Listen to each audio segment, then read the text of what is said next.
us? Yes, I can. Okay, fine. Uh, Gautham is the CEO of Bangalore-based Biodesign Labs that is presently manufacturing ventilators in mass. The successful entrepreneur who got interviewed in Forbes India and India Today recently. Who are we? A prospective digital education platform that interviews successful entrepreneurs like you to get a greater insights into your journey. This platform will be made accessible to the rural millennials who have the capacity to create employment in the rural areas. Why rural India? The employment rate, which is presently around 7% in the last, according to the last Q4 quarter 2019 data. Post-COVID, it is expected to increase by 3 to 4 folds. So thank you so much, Gautham, for being here. Tell us a little about yourself. Thank you very much, Dr. Anitha, for inviting me for the show, for the interview. So basically, my background is instrumentation control engineering. I did my studies in Chennai, Anna University, and Okay. was very passionate about research and development and innovation, and developing solutions that can have a huge impact on society. So I started learning during my college days. I started doing research internship at my brother's company to understand various pain points and the problem statements associated with healthcare, visiting Mm-hmm. hospitals. Then I had this opportunity to come up with prototypes and develop solutions that has a proof of concept that solves a problem around the world. Then Mm-hmm. we have over the course of period, I had an opportunity to work with companies in the corporate side and startups, where I have learned about how the corporate system works, how the startups work, and I had an opportunity to work on a medical devices, primarily which is into diagnostics and therapeutics. So Mm-hmm. one of the things during my startup, which we started in 2017, we had opportunity to visit more than 100 plus hospitals across India. Okay. And we have found there is a shortage of ventilators, which was Mm-hmm. leading to mortality and morbidity. It could Mm-hmm. be patients with respiratory illnesses, patients with various other conditions, which leads to respiratory arrest.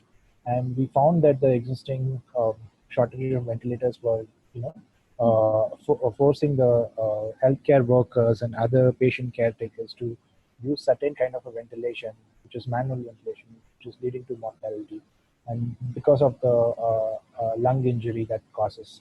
Because they are specific, our lungs are made up of very minute alveoli, which are millions of alveoli. And these alveoli are very delicate, and it has to be, so when our natural breathing happens, so it Mm-hmm. is happening naturally, so it doesn't affect our lungs. But Mm-hmm. when the patient is having certain respiratory disorder, certain kind of a medical condition, and the patient has to be given artificial ventilation, that's Mm-hmm. when it has to be very precise. And according to the patient's lung compliances, you have to deliver the oxygen or mix of oxygen and air at certain proportion, and give the flow rate and give the specific FiO2, give a Okay. specific breath rate, volume Mm-hmm. control, pressure control.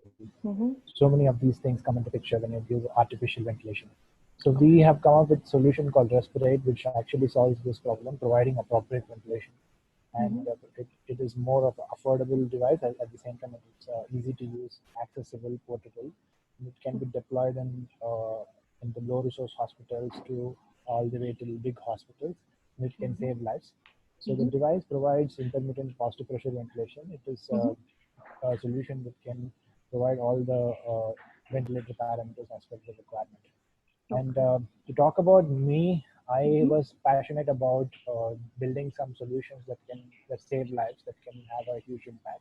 So that's why Mm-hmm. I am into the medical devices, because I have been to MIT Media Labs and worked with a lot of research team members. I've worked with doctors with Mass General Hospital, understood various pain points and gaps associated with problems in developing countries such as India and Mm-hmm. other healthcare systems around the world. Mm-hmm. So it is the passionate. I was continuously passionate about building solutions and the problems that are, can be solved. Mm-hmm. And right now we are in the middle of a COVID-19 situation where Mm-hmm. there's a huge pandemic, uh, and there's an overwhelming of patients going to hospitals because of Yeah, various yeah, respiratory distress conditions. yeah, yeah. And we are looking at how we could have our own product, RespirAID, bring in intervention at these emergency Mm-hmm. care and in these ICUs and ambulances and can save lives. Mm-hmm. So we're in the process of doing mass production of our devices, Okay. with tying up with big industries, and we are looking at how we could supply these ventilators, portable ventilator, respiratory assist devices across Mm-hmm. India, and can save thousands of people's lives during this crisis. Yeah. Wow, that's really wonderful. Entrepreneurship is a journey of adversity. So is yours too. Can you highlight a few challenges that you have encountered? How did you overcome this? Sure. So for me, entrepreneurship, I always wanted to do something on my own.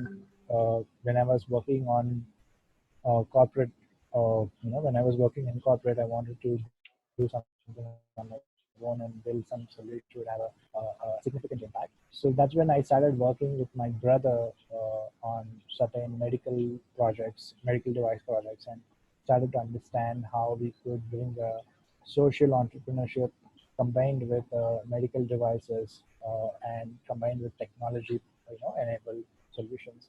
Mm-hmm. And that's where we have looked at how we could raise money, to Mm-hmm. build some proof of concept from an idea stage and develop the proof of concept to a certain level of doing clinical validation, clinical Mm-hmm. trials, and Okay. taking it to commercialization with all Mm-hmm. the regulatory approval certifications.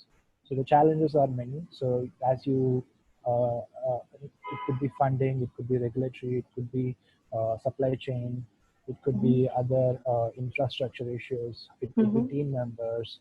Mm-hmm. So you would have to figure out all the things as you progress, and very important that you would need to find a good team members. You would need to find a good mentors. You need to find a good skill set for you. You need to identify your strengths and weaknesses. So you focus on your strengths. You don't focus on your weakness. Just focus on your strengths. And the weakness part, you try to have some team members to help you with the weakness. For example, you could do X, Y, Z.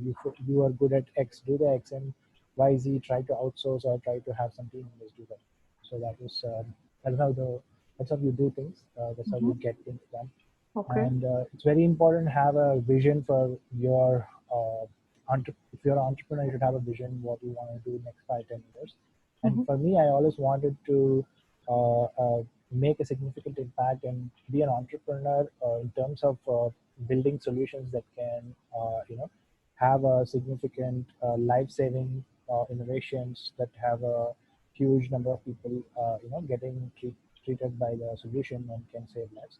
And we are looking at technologies that has a significant contribution for the emergency care, for the intensive care situations for different medical conditions. Yeah. Life-saving innovations. Wow, that is very amazing. With this experience of yours, what are the challenges do you think the budding entrepreneurs might face, and how do you think they should tackle?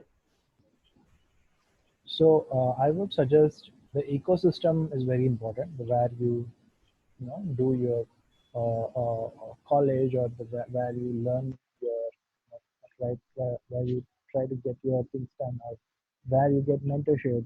So Mm-hmm. the ecosystem plays a major role. So if you are trying to do something, try Mm-hmm. to get involved in some ecosystem. Like it could be a hackathon, it could be some kind of a community where there is more innovations happening. It could Mm-hmm. be some kind of communities where they are working on innovations which is solving specific issues. So if you relate to that ecosystem, you would find that you are more like-minded and you can share knowledge resources where you can start collaborating and developing solutions. With That's how them. you do that. Okay. So you'll have to keep searching for what collaborations you can make people like. Okay. Yeah. Thank you for this response. And you are majorly contributing to the present scenario. That seems very connected to you. Can you elaborate a little more about the present scenario, how you feel very connected to it? Sure. Like I said, we have been working on our innovation RespirAID and RespApp. So we started our company, Biodesign Innovation Labs, a medical device and healthcare technology company. supported by BIRAC, Karnataka government, and Department of Biotechnology, Department of Science and Technology, and Mass General Hospital, Camtech, and the Qualcomm Design India Challenge Award, and various other awards and grants we have received. So we started in 2017, and we have developed the product, which has more into the respiratory care, intensive care, life-saving innovations, and which has a huge need right now, which is the need of the hour. So right now, the states are very desperate for ventilators. There is a need for the ventilators. So we're trying to see how we could make affordable and portable, easy to use ventilators, which can go there and save lives of patients with COVID-19. And we are also looking at how right now we are in the process of mass manufacturing our devices with licensing and with contract manufacturing and with other mode of approach where we are trying to take this to the next level. We are already doing that, and this can be very useful right now as we speak to the patients who are going to the ICUs and emergency wards in need of a ventilator. Oh, okay. Uh, Let us wrap up this interview with just a statement from you called Success Mantra and your advice to the youngsters. Sure. Success mantra is basically you should have a vision, Mm-hmm. what you want to do, and with the vision, you try to focus on what one particular the path that you have chosen. Just make sure that you have a vision and make sure you have a focus, and the rest of the things you keep doing. Your efforts should be such that it is exponentially required for getting you there. What you see yourself in the next 5-10 years, and very important that you start planning your day, you start planning your week, you start planning your month. This is what you want to do for next 6 months. Have a clear milestone, have a clear task management, and network with your people, like-minded people, stakeholders. Speak with the users, speak with the customers. Try to see how we can make a product out quickly to market and how you can solve a problem. Yeah. Yeah, thank you so much again for accommodating us in the last minute. So I'm stopping the recording now, Gautam.